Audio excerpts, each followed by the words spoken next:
Hey everybody, my name is Jennifer. This is Metatron speaking, and we are going to be talking about Egyptian gods and goddesses today. By no means all of them. This is actually conversations that I've had with many of them. I keep telling you guys, oh, I've had all these conversations, been having all these conversations lately with all these Egyptian gods and goddesses. Well, now I'm gonna prove it because I'm basically gonna just like shove a bunch of conversations into one video because it's just I'm I have so much channeled information for you guys that if I keep breaking it down into each conversation, it's gonna take like forever to get this out to you guys. And I really just want to like wipe the slate clean and get all the information out to you guys so I kind of feel caught up. And that allows me to kind of clear up my brain space and be open to taking in more. So I have conversations today with Horus, Amun-Ra, Wadjet, Osiris. I think I talked to Anubis for a hot second. Like it's kind of all over the place. Not a lot of goddesses other than Wadjet. I don't even know if that's how you pronounce her name, but that's how I'm going to pronounce it. Oh, I talked to last night. I'll include it if this video isn't like ridiculously long. Last night I talked to Shu, Shu. Didn't even know that was an Egyptian god, but it is. Okay. So let's start with Horus, and I apologize because this is another thing that's been driving me crazy lately. I like giving you guys the messages I receive in like chronological order, and I've been jumping around a lot, and Metatron says it's for a reason, but it drives me crazy. Like as a human being, it drives me crazy. So, um, yeah, that's all. That's all I'm going to say. So let me see what this conversation is with Horus. Why do I feel like I've.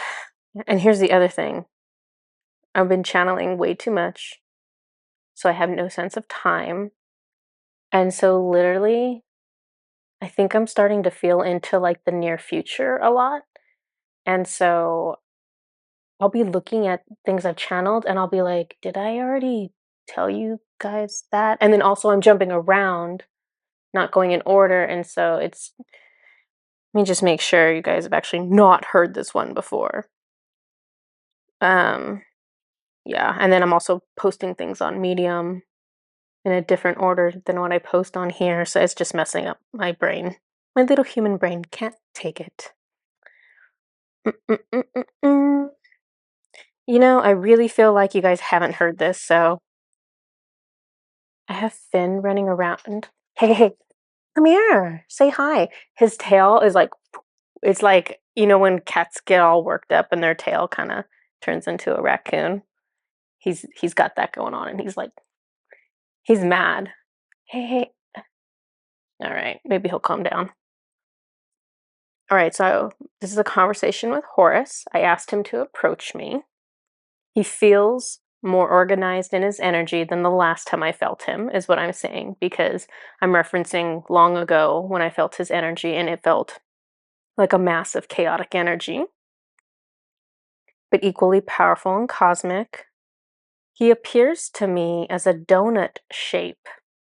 It's hard to explain, but it's like this oval shape with a hole in the middle, basically, of swirling energy. But when he showed it to me, it had been like just twisted a little bit. Okay, okay. If you hear like weird noises, it's definitely Finn. I don't know if you can hear that or not. I try to get rid of the background noise. You probably okay, you probably definitely hear that. So he's deaf. So even if I like tell him to stop, he can't hear me. He thinks he's a wild jungle cat and he's like in the window yelling. Anyhow, I try to get rid of the background noise, but sometimes you just can't. Um, okay. So I look at Horus. He's got this really powerful energy, kind of looks like a donut. Kind of feels like it would suck me into it if I got a little too close. And so I asked him, "You prefer no body?" And he says, "No." And I'm like, You consider this a body? He said, yes, this is how I prefer to organize my energy into an image. It is the same concept as choosing a body. So I asked him, do you have any advice for me, Horus? And he pauses, and I can hear the sound of his energy swirling. It's like this, almost like a hum of a machine. And he says yes. And I sit down kind of like cross-legged in front of him, like, okay, I'm ready to listen. Go ahead and tell me. He takes the form of an Egyptian man. So he switches from this energy to an Egyptian man, walks towards me. He sits cross-legged across from me. He blurs out his entire head, so I can't see what he looks like. I cannot see his features. He reaches across to my cheek with one hand and he just like, it's hard to explain, but he like just like strokes my face just like once. He shifts from like this intimidating, powerful energy to like super approachable, super loving, like just flips over really quickly. And so here's where he really got me. So he says, my advice to you is that you find what allows you to feel loved. And when he said that, my brain couldn't even register it, and I just started like bawling, like sobbing. And so what he said to me triggered trauma in me, but I'm like super detached from it. Like I don't identify with it. I don't recognize that this is like a wounding or a trauma in me because it's based in past lives. Um, and so he says this to me, and it just like knocked me over really hard, and I just wasn't expecting it at all. And so I'm like, my brain is trying to make sense of it because I'm like, why am I crying? Why am I crying? And so I'm just like asking him, like, did you really just say that to me? Like, am I imagining this? Like, my brain is just like totally out of touch with reality, trying to make sense of it. And he's like, yes, I just said that. I'm like, yes. And my brain is still struggling. So I said, do I really feel unloved? He says, yes. And so I'm fighting myself because my brain is like, that's not how we feel. And my body is like, we are sobbing. So it's like your soul always knows the truth.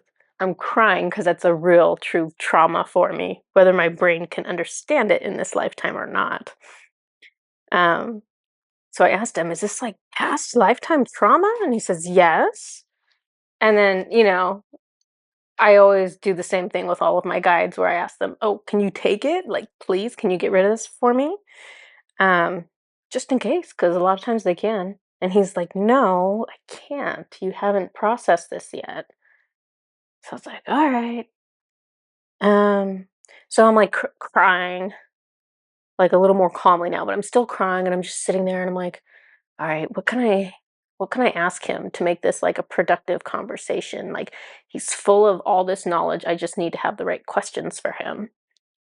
And so I asked him, since I don't feel loved, right? Since that's like a wounding for me, I was like, Horace, what makes you feel loved? And he says, being part of everything that is, being the oceans and the deserts and the stars. When I look outside of myself, I see the different parts of myself making up everything. We are mystery and depth, scorching and dangerous, serene and timeless, and I am incomplete without the rest of myself. I am aching while I am separate. I believe I am not loved in my separation from the whole of myself. You may return to us at any time. You may be surrounded by our love as often as you like. And then so he's talking in this really big, really cosmic, really godlike way. And so my brain is still trying to label everything. And so I'm like, are you everything, Horace? Like, are you all? And he's like, no, I'm certain aspects of God, a unique combination, which makes sense. That's what I know to be true. But he was just so wise for a second there that I wasn't quite sure. He feels like a cyclone of terrifying power or completely gentle. I ask him if there's anything in between those two, and he says no. I go to ask him if there's anything else he wants to tell me, and he has turned back into a cosmic vortex, signaling the end of the conversation. So I just told him that I love him, and that was like the end of that. That is not my last conversation with Horus, but I've actually told you about a conversation I had after this with him. I've posted it before this video, so this is actually kind of going back in time. So, next god on the list, Amun-Ra, which is supposed to be like the combination of Ra and Amun. I don't really know a lot about it, other than it's supposed to be like a combo god, but I'll tell you my experience. Okay, I'm gonna just like ask Metatron to bring some Mother Mary into the room to sedate my cats because they've literally lost their minds. They normally sleep all day. They literally normally sleep all day. Okay, I'm gonna ask for that energy to come in and just chill them out so that we can talk. Okay, so I ask Amun-Ra to speak with me. A man with like dark black skin and like white clothes approaches me. He has a tall white hat. It's kind of like one of those like Nefertiti hats that's like really smooth on the sides and it's a little bit wider on the top than the bottom. And this is the trippy part. He had on light blue eyeliner. It was like light blue. Crazy. I've never gotten that much detail on my guides that I could identify eyeliner. So this was actually fascinating to me. Um, his body is flaming as if it is on fire with white and light blue. He is not what I was expecting. So it's hard to explain, but basically, like, there's a crazy cat in my room. No, basically, there's his body, and then kind of like on the edges of the body are all these flames that are the color of Finn. Finn. Seriously. He's chasing Oliver, is what he's doing, and so there's total chaos. Okay. So this representation of Amun-Ra is like totally not what I was expecting.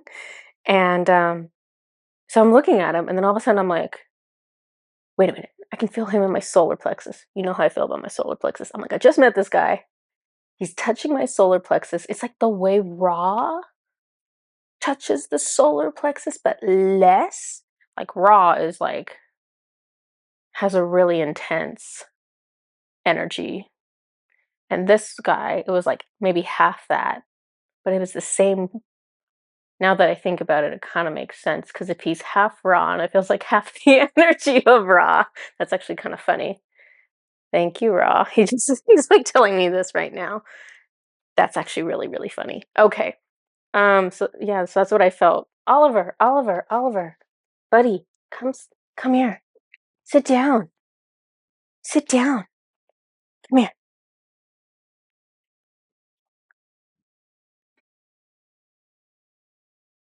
He is causing pure chaos. Not really, it's his brother mostly, but he did run and knock over a bunch of my stuff during this video, so he looks like super young.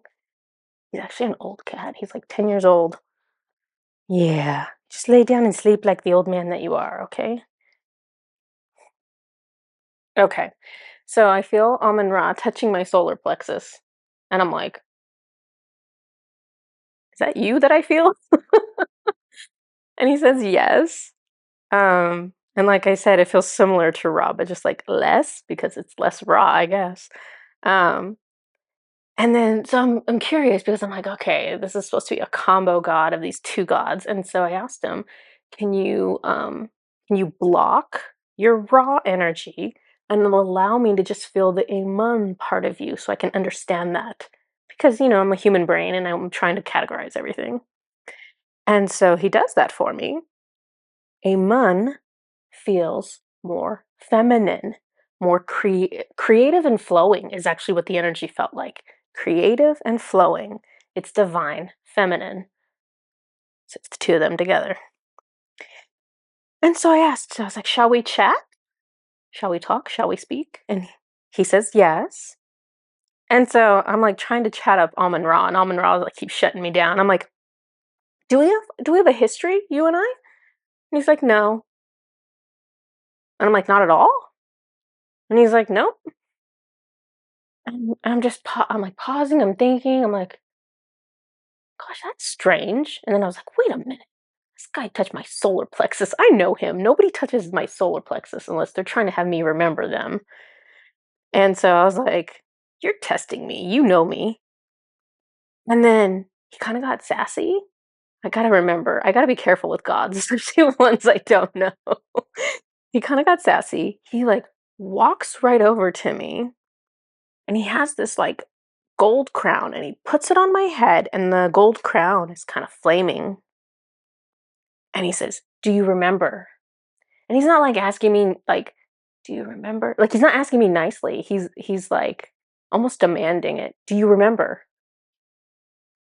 And I was about to be sassy with him. I'm like, "No, I can't remember. You guys wiped my memory clean before I got here. Of course I can't remember." So I'm going to like say that to him.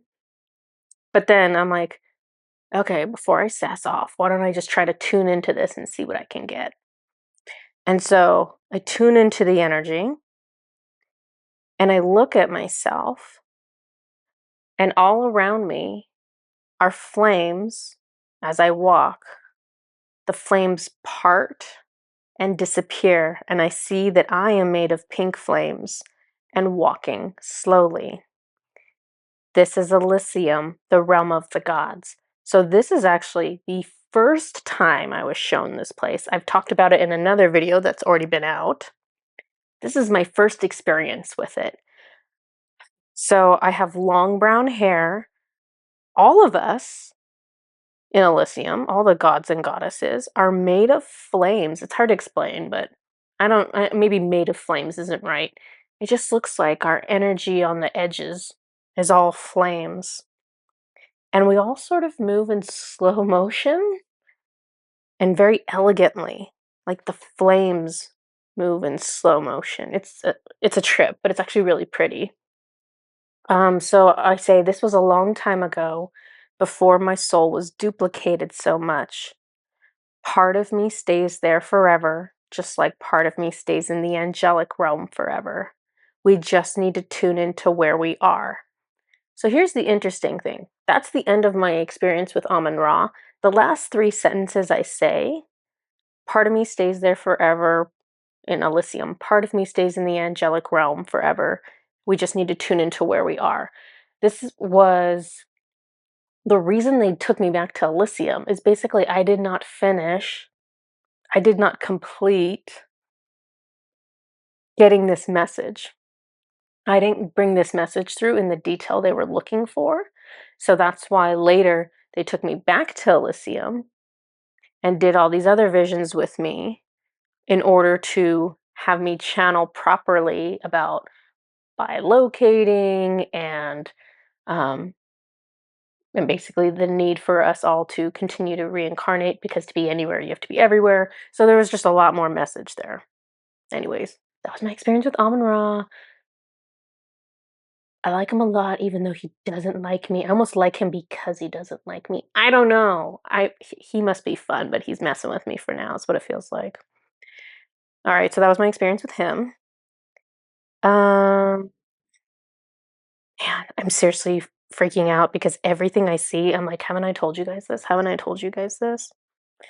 Let's talk about Osiris. Osiris does not like to be called Osiris. Osiris is the Greek name for that god, Osiris, wants to be called Asar. Asar is the Egyptian name for that god. And I have a little interaction with him about that. But anyways, Asar or Osiris, while they are a god, their energy feels very much like Metatron's. And so if I were to explain them to someone, I would say it's an incarnation of Metatron because of how he feels. The same way I call Odin an incarnation of Metatron, even though technically he's a god, so he's more than just Metatron. So here's my next experience for you. So I first actually just interact with Metatron. Metatron is glowing love and happiness. I feel him smiling. As always, Metatron blocks me from seeing his face. He'll show me all his incarnations, but he will never show me him. So I just see like the representation of Metatron. I just see like the white robes, and I know it's him. The white light coming from him turns golden and warm. I start to cry because he's healing me. He's giving me healing light. I look closely at his energy, and I can see that it's more complicated than what I understand. So typically, not even typically, always, when you interact with an angel or an archangel, it's only light that you're interacting with. It's only light that you'll feel, hear, see, whatever. So Metatron was he was showing me something. He was going out of his archangel form and showing me his like higher self version, which is dark and light. Yeah, he is showing me his whole soul, even the darkness that cannot be expressed through an angel. His darkness can only be expressed when he's in a different form, either incarnating or like as a god, like Odin has darkness to him, that kind of thing.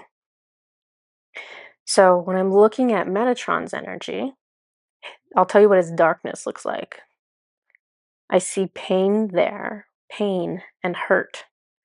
This is why he understands humanity so well. He carries his own sorrow with him. He never forgets what it feels like to suffer. I see some of his lifetimes flash before me. So these are lifetimes that people don't know about, a lot of them. I see a lifetime of him being murdered. I see a lifetime of him having a baby ripped from his arms. I see his lifetime as Jesus. I see him as Commander Ashtar watching a planet called Maldek explode. That's like a whole nother video, right? This is the only thing I was shown is the planet exploding, and I knew it was Maldek, and that was all I was told. I see Metatron as a slave. I see the people he loves dying. All of these fuel his compassion, something he has mastered. His suffering is always used to expand his heart, and therefore his compassion. He knows how to transform pain into something beautiful. It doesn't remove the suffering, but it means he did not suffer in vain. Metatron shows me that my soul is connected to the version of his soul that is the Egyptian god Osiris.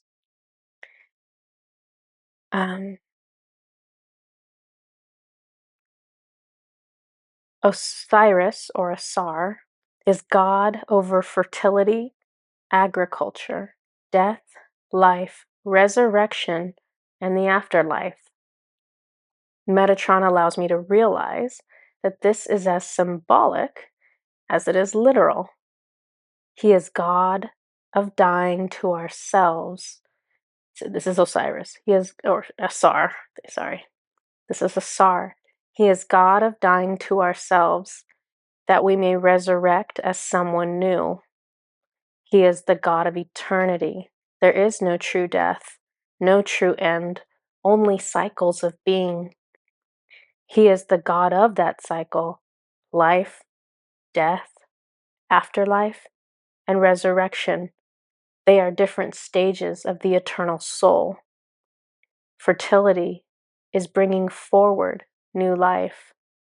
Agriculture embodies the cycle of life and death, growing and harvesting, just as humanity goes through these stages spiritually. Asar is the god of transforming through phases of being, understanding the full purpose of each. It's consistent with Metatron's other incarnations. So, like Merlin is a master of alchemy, right? Transforming things. And Jesus is like the embodiment of eternal life, right? Like he dies, he comes back to life.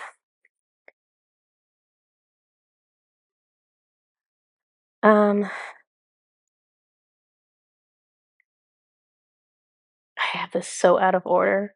And now I have another message with Osiris that came before the one I just gave you. I have no idea what Metatron's doing, but it's messing with my head. This is my first interaction with Osiris. Osiris validates that he is the god of fertility, agriculture, death, life, resurrection, and the afterlife. His energy feels really good. He has a lot of light, like Metatron, and the small percentage of darkness within him feels like depth, not something frightening. He is showing me he can have more darkness if he gets angry. And so he like actually demonstrates to me, like, this is what I feel like when I'm angry. And I'm like, oh, okay. But it doesn't feel intimidating. Resurrection is a fascinating aspect to him because he has Metatron's soul, and so does Jesus, who resurrected from the dead. And so my little human mind is asking for differences between Osiris, Asar, and Anubis, because both of them have a reference to the afterlife. So I'm like, well, what's the difference here? And so he indicates to me, Anubis works in the astral realm. Anubis works with the dead. When you go to the astral realm, you can work with Anubis. He's like, I don't work there. He made reference more to, he's got more of a broader perspective on life and death. He controls the white light tunnel that transports people to the proper afterlife. He has knowledge and wisdom related to life and death. Things, and this was interesting, I was Googling about Osiris, Asar, and things that were said about him was that things like that he was a good shepherd and that he was the judge of the dead. And I was freaking out because I'm like, holy cow, this is how the Christians talk about Jesus. And so it's just crazy that you have these different variations of this same soul.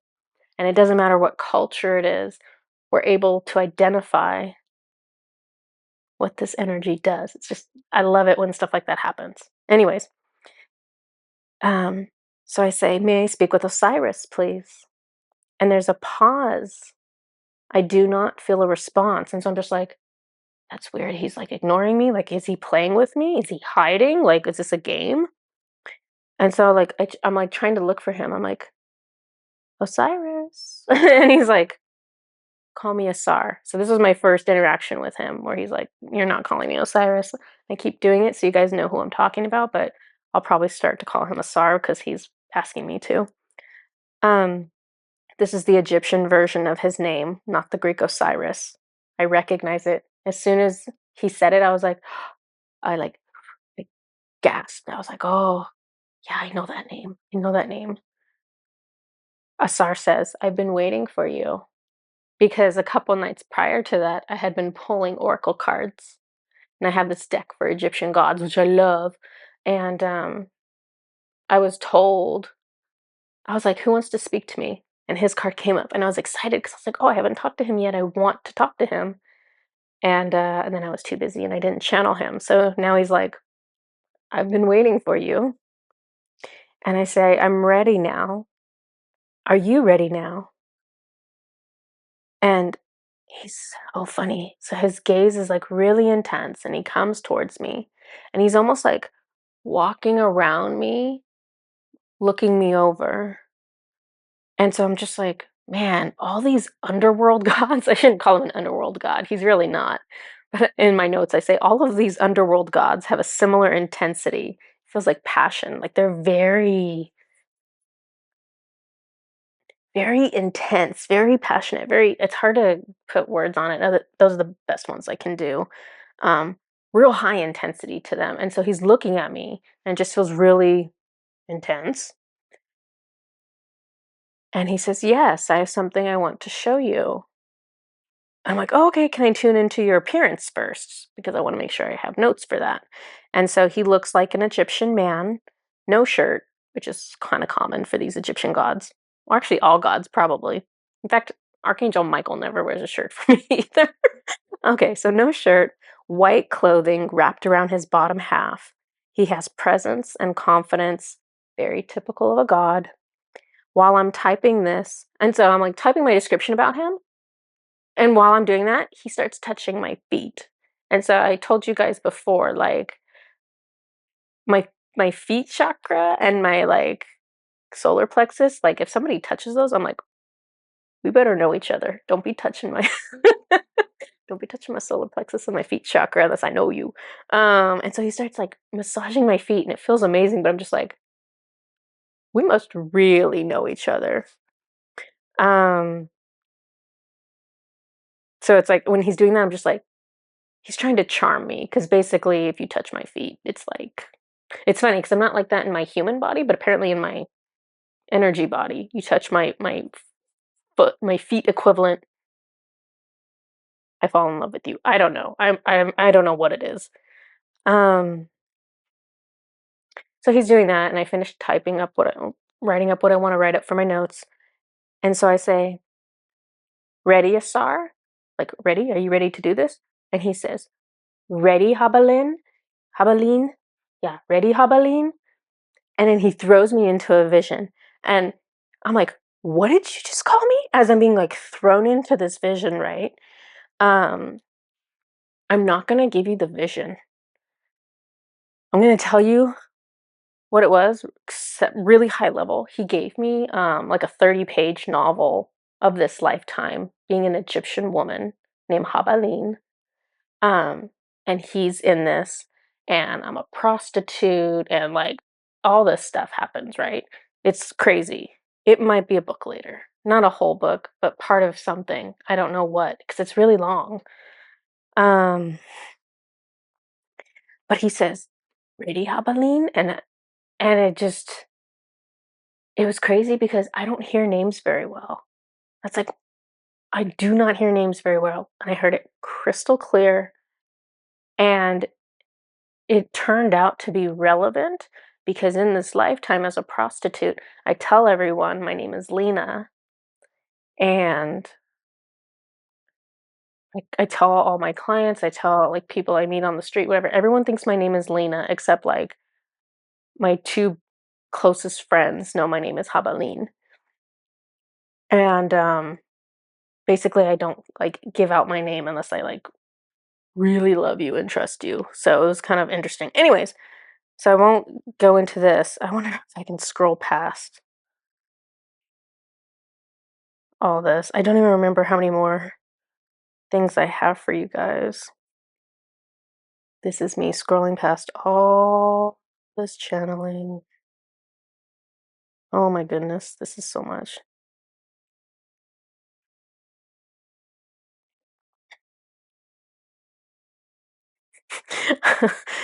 just I mean, maybe it's not long. Maybe it just feels long because it's in notes in my phone. Maybe it's really like 3 pages. I should probably check that out. Maybe it's not as bad as I think it is.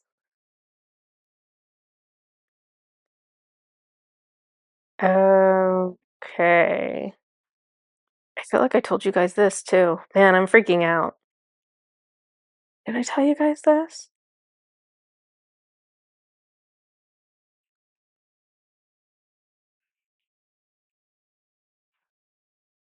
I'm almost positive I did, so I'm just gonna skip it. It's like another interaction with Horus. Yeah.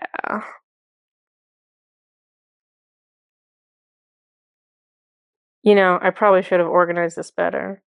Ooh. My gosh. I'm gonna end up here's the thing, I'm either gonna end up duplicating information for you guys, or I'm gonna end up, like, skipping information for you guys because it's just more than my it's like I feel like I'm holding it all in my head, and I just need to clear it all. I know that sounds strange, but it's kinda how it feels. Um, oh, no, that was a different thing I gave to you guys. You know what? I might actually be reasonably oh, you know what it is? I have another page. Oh, Lord Jesus. Okay. Um, what I'm gonna do Finn, relax. Thank you. He's so grouchy. I actually have an appointment that I need to go to right now.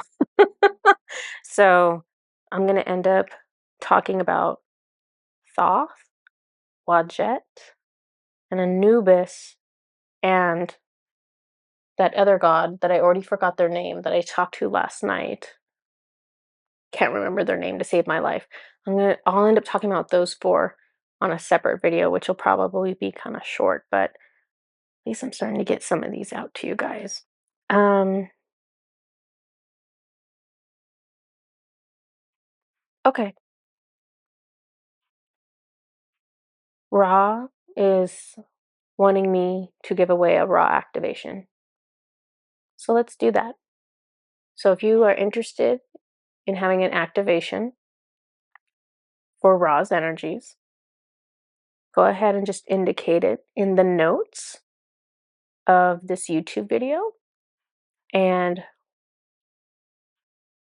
few days after this video goes out, I'll have Ra pick a winner. Yeah? Okay. That's what he wants to do. So that's what we'll do. Okay, guys, this is everything I have. I'll see you next time. Bye bye.